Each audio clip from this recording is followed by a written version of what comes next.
Hello everyone and welcome to the patch notes for OB0.34.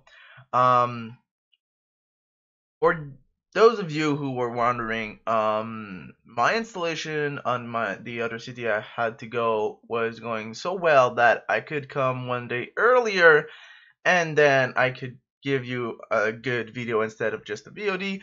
And so I know the patch notes were like up a while ago, but I decided to just take time to go with them with you and see for those who didn't really read it or are not really always up to date with the patch notes. Um, I'm able to give you this video today, and probably the Wednesday is going to be the first look at the patch. So let's get into it.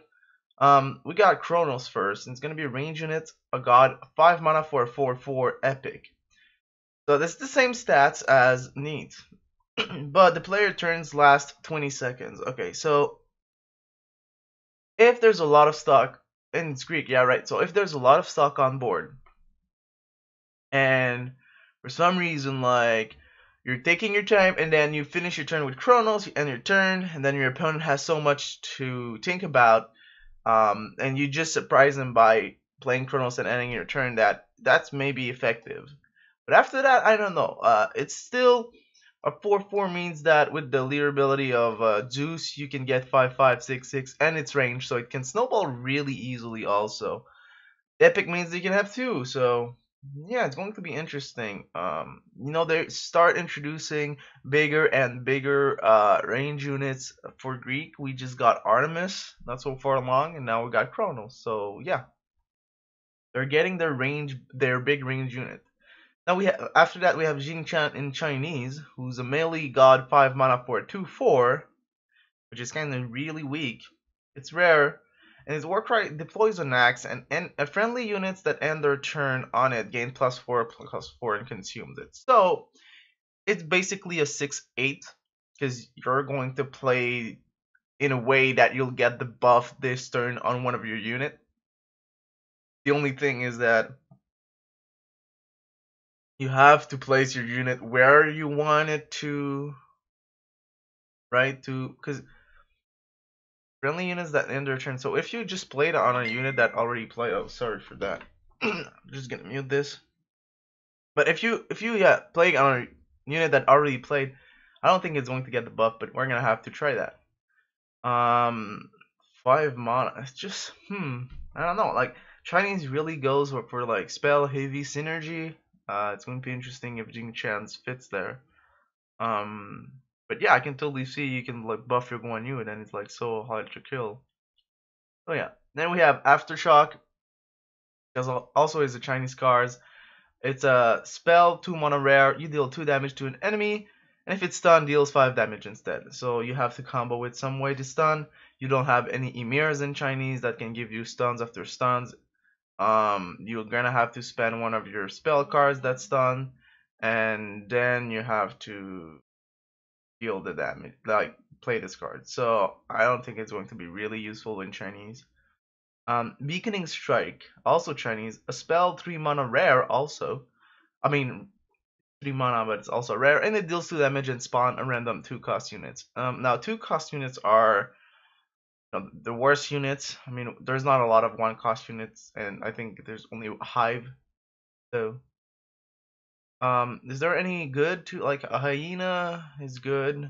Um, but you can get like the Pitlars from that do nothing from the Hindu. 3 close to damage. It's cool, but I think it's a worse version than that Enlist that deals 3 damage, costs 2 more, but you get a Venator, which is hard. Caldera Nova Roman. That's a really interesting card. So it's a spell, 6 mana epic, and it explodes all lava tau, dealing 1 damage to adjacent enemies. If this card is included in your deck, the match starts with 2 lava towels on the battlefield. So if you have 2 of them on board in your deck, you will still only have 2 lava towels.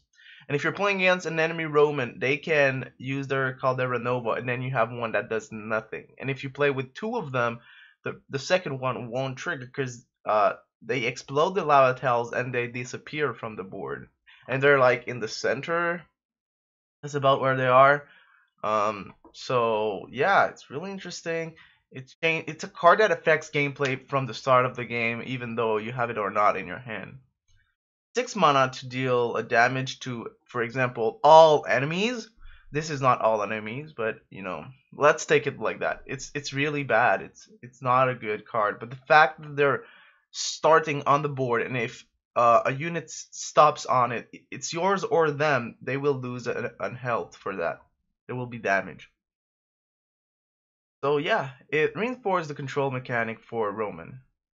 And we have Equalize, a Hindu spell, 3 mana common, and you draw cards from your deck and from your opponent decks. So this is like strictly a better Sentry Ward, but the fact that it costs 3 mana means that you can't play it on the start of the turn, but at the end game, it's good.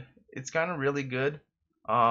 You get one card that that synergizes with your deck, and you may like steal a legendary from your opponent deck or steal something less good. But usually, once you're like in the higher levels of advanced players, right? The more you play, the more you'll get to like advanced players that have more good cards and that only put good cards in their deck. And if you're playing like for example in a tournament, your opponent most of the time will only put good cards. So yeah, there's a chance that you'll get something good from your opponent. Gift of the Nile, Egyptian spell, 1 mana common, and you give a friendly unit Afterlife, and you spawn a 1/1 version of this unit. So this is like a Scarab Blessing, but a little bit different. If the 1/1 version of it has an Afterlife, it's better to play this one, but most of the time, I mean, the Scarab Blessing reflects it with 2 health, so I guess you get the attack. So I will still play the other one. Oh, you have to give a friendly unit. Oh, no, yeah, you give it Afterlife. Okay. What if you play both of them on? That's going to be interesting. We're gonna have to try that. So, Power Delve Roman. It's a spell, 7 mana rare. Discover a unit that costs 7 or more and reduce its cost to 0. And that means that you can get units from other pantheons, like an Artemis and stuff like that. So yeah, it's like a 7 mana, but you don't know what you'll get, and you may pick the one that better fit the situation you're in, but it's not going to be that consistent. So yeah, I mean, it's definitely on the higher hand of Roman since they don't have any 7 drops, right? Yeah, I don't think so. I think Kali is the highest at 6. Recursive Vitality, Chinese spell, 1 mana common. You give a god +1/+0, and when you play a god, you return that card from your graveyard. So that if you're playing spell heavy Chinese, it's definitely going to be a card you want. It's just cycled itself, it's just always there, and it's super cheap, 1 mana. Just fits it at the end of every single of your turns whenever you don't play on curve. So yeah, I think that's going to be something in that specific deck. Then we're gonna have Soulbind, a Hindu spell, 3 mana common. You select a unit that costs 4 or less, and when one dies, the other dies. So this is a little bit restricted, which I don't really like. You can select your unit and your opponent unit. You can even select your own unit if like you want to get rid of some of your pillars for some reason. But still, unless I see like a combo that maybe I'm not seeing, it's going to be an interesting card, but it's not gonna be in every deck for sure. We're gonna have Voice of Eternity Egyptian. Spell, 1 mana common, and you discover a card with Afterlife. That will go a little bit better with the other card that was Gift of the Nile. But yeah. How many Afterlife units are there? There's like the unit that when it dies you draw a card. I can remember his name for some reason. Just because I don't really play him. Then we have Sir Cat for sure. Wow. Who else? as an afterlife. Feel like there's not many afterlife compared to Warcries, right? Hmm. The old Ao Kuang used to be an afterlife, but it's not like that anymore. There's definitely some cards that I'm missing because when you discover it's at least three. But yeah, I'll have to check all the cards and see which exactly are cards you can discover. But there's not a lot of them. That's for sure. That's for sure. In the we're starting to have a lot of common cards. But yeah, no, there's the zombie scout or something like that. That whenever one of your unit dies, you up a zombie, but that's not an afterlife. So yeah, interesting. So we also have a new holiday pack, which introduce holiday skins and some icons. So basically, get ready for the winter's holiday with the Hands of the Gods holiday pack. The holiday pack will replace the Halloween pack in the stores on all platforms with the release of OB0.34. So the pack includes limited edition skins for Hands of the Gods, and it features a new unit model, special effects, sound effects, and card art, just like the Halloween packs. In addition to the unit skins, the holiday packs also includes exclusive leader skins for Hapuash and Nuwa, along with two limited edition of holiday avatars and a holiday card bag, which is that one, who looks pretty cool. So each holiday pack open will unlock a skin avatar or card bag that you not already have unlocked. There's some missing words there.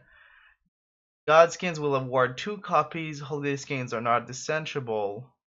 Okay, and will only be available for the duration of the promotion. The holiday pack will be purchasable for 200 runes and will unlock one of the following with each open. Okay, so basically got Nice and Naughty, New One, Nutcromancer, Plush, Snowman Gab, Festive, Rag the Tasker, Reg the Halls Fenrir, Usurp, Holiday Avatar, Pot Present Caldeer, which are these ones. This is really cute though.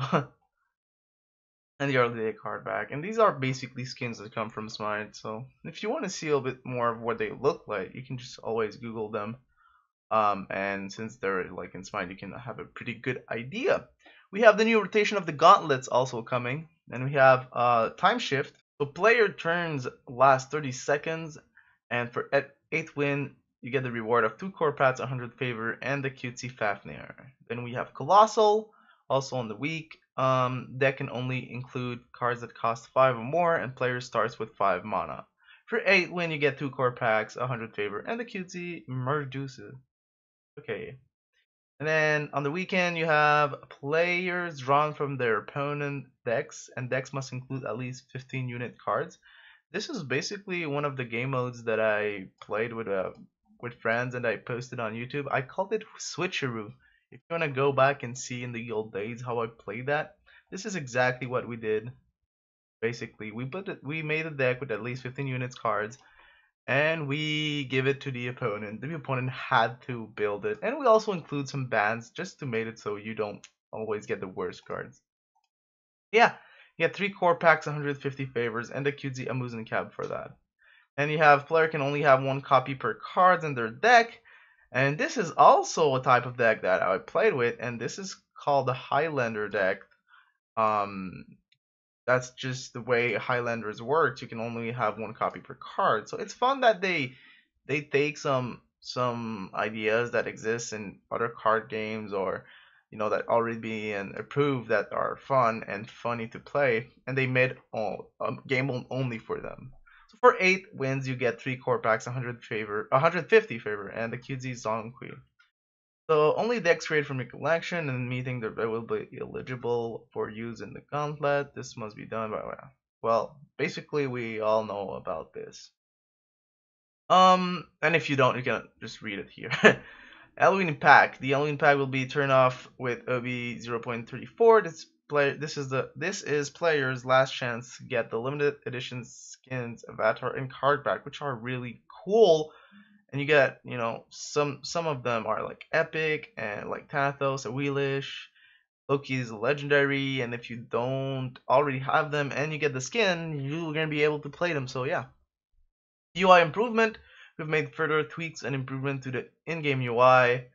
That's going to be really interesting after the patch of the OB0.33 that changed a lot the UI. Card text update. So spawn unit will now always spawn in random tile adjacent to your summoning stone. Okay. Okay. So no. So now into balance, which is my favorite things. So Ascension. God's Return to your hand now cost one less. Okay, and this is gods only, which means that Greek being god heavy pantheon, they will benefit much more from that than their opponent. So I like that.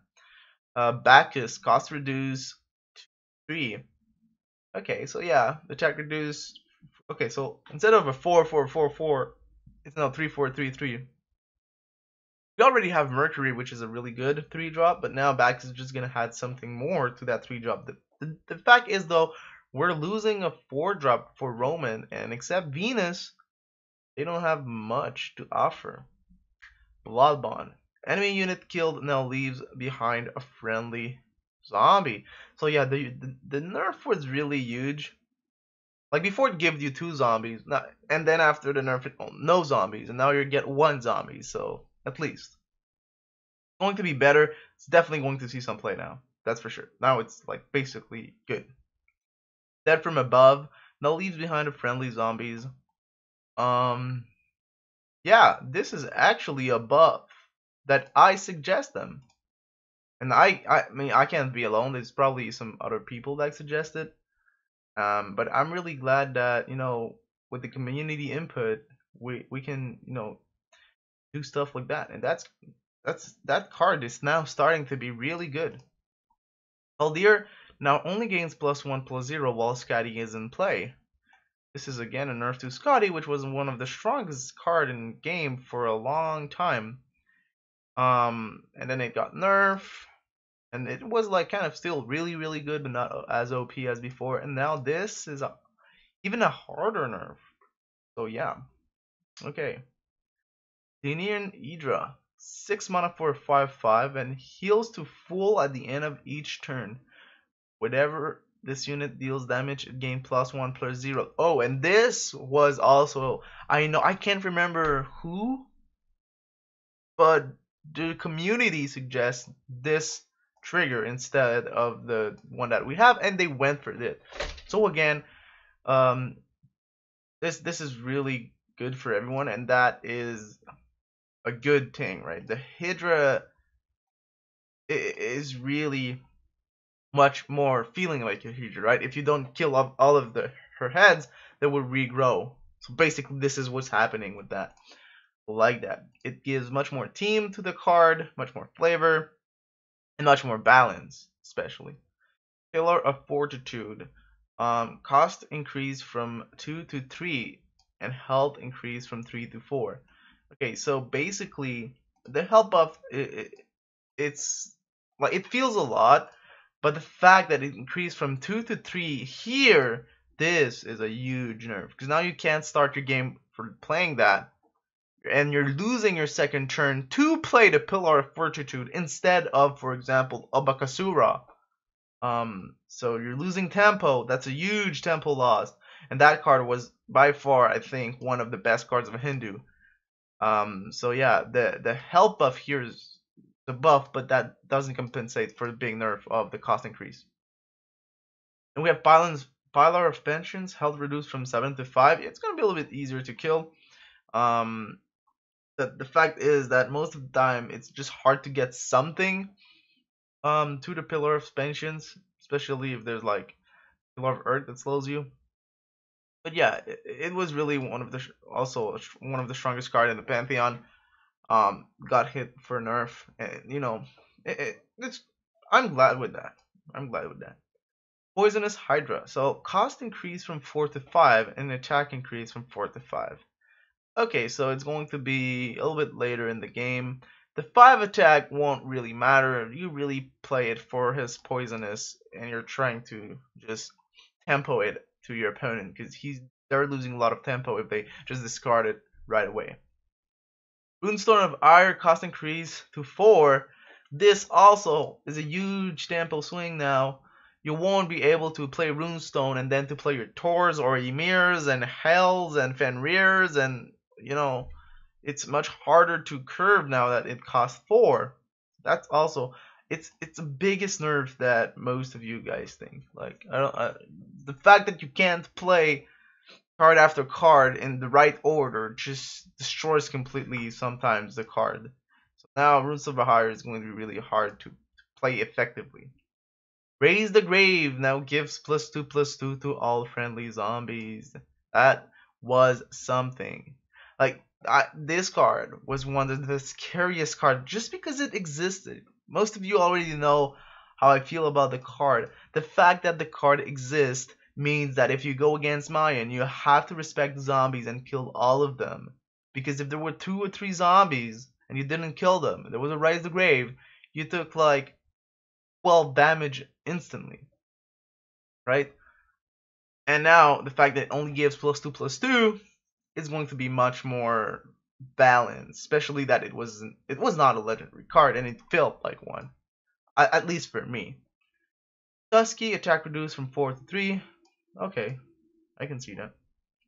And Ymir, health reduced from 6 to 5. Okay, that's now gonna be a little easier to deal with Ymir. So yeah, all in all, this balance, all of them, I think I just agree with all of them. They're just everything, just a lot of nerf, some buffs here to Mayan because they really need it. Buff a little bit to this. I think I'm gonna try something, guys, with that. I'm definitely going to try something with that. So yeah, and the bug fixes added a final step in order of operation to end all end turns effects properly. Oh, this was so needed. Added Cursed Dragon Poison Pool to the combat log. Oh, that's cool. Alkaline bonus spell damage no longer applies to fatigue damage. Took them a little while, but we got there, guys. Blade Forge effect no longer triggers during that animation. Okay. Okay, that's weird. Fix an issue where Aspect of Life was drawing a card if you had no other cards in hand. Oh. That was funny. I didn't know about that one. Fix an issue where Pillar of Fortitude was not granting 0/2 to Pillar of Patience, Pillar of Parity, and Pillar of Retribution. Okay. An issue where the poisonous card will not properly deal damage if the mana cost was increased. It's an issue where Rapacious Satyr ability was activating before instantaneously war cries such as Poseidon. Oh, this is also... They fixed that with Kabrakan? Because in one of my streams, I played Kabrakan, Poseidon, and then it dies to the Kraken, and I didn't get the Kraken, and my opponent was on 1 health. That was so sad. Gauntlets wins when not properly progress quests. Oh, yeah, that's gonna be cool. Phantom Grass not properly pause the turn timer during its animation. And that's one thing that's cool about Hands of the Gods. That's really... Siege Master can now only target enemy structure with his War Cry. Okay, what? You could target something else? But like it didn't trigger the effect? Okay. Okay. So there's a really good patch. That's a really good patch. And we didn't get any legendary cards. That's interesting. Okay. I mean, we got one last patch. We don't want too many of them. So that's good. Anyway, guys, this is it for Open Beta 0.34 patch notes, fate, and time. I hope that you learn a lot. I hope that you enjoy it. And I'll see you in the next video.